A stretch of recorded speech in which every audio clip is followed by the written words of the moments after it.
ഇത് ഞങ്ങൾ അടയ്ക്ക പാകാനായിട്ട് വാങ്ങിച്ചു വെച്ചിരിക്കുന്ന അടയ്ക്കകളാണ്. അടയ്ക്കയിൽ നിന്നും പുതിയ കവുങ്ങൻ തൈ ഉണ്ടാക്കുന്നതിനെയാണ് അടയ്ക്ക പാകുക എന്ന് പറയുന്നത്.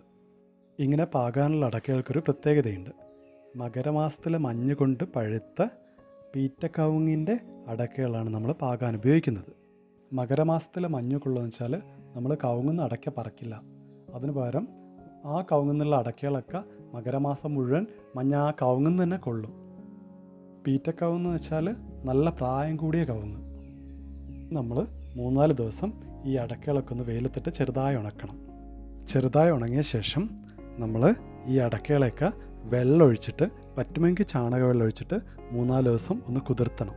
നല്ലോണം കുതിർന്ന ശേഷം നമ്മൾ ഈ അടയ്ക്കകളൊക്കെ കാറ്റ് കിടക്കുന്ന വിധത്തിൽ ഉള്ളിച്ചാക്കിലോ മറ്റോ ഇട്ട് ഒരു സ്ഥലത്ത് കെട്ടിവെക്കണം. കൂടെ നനച്ചും കൊടുക്കണം. ഇങ്ങനെ നനച്ചുകൊണ്ടിരുന്നാൽ ഒരു 20 ദിവസം കഴിയുമ്പോൾ ഈ അടയ്ക്കകളൊക്കെ മുളച്ചു തുടങ്ങും. അതിനുശേഷം നമ്മളിതിനെ ഓരോ ഗ്രോ ബാഗിലേക്ക് മാറ്റി നടും. ഇനി അടയ്ക്ക മുളച്ച ശേഷം ബാക്കി വിശേഷങ്ങളായിട്ട് പിന്നെ കാണാം.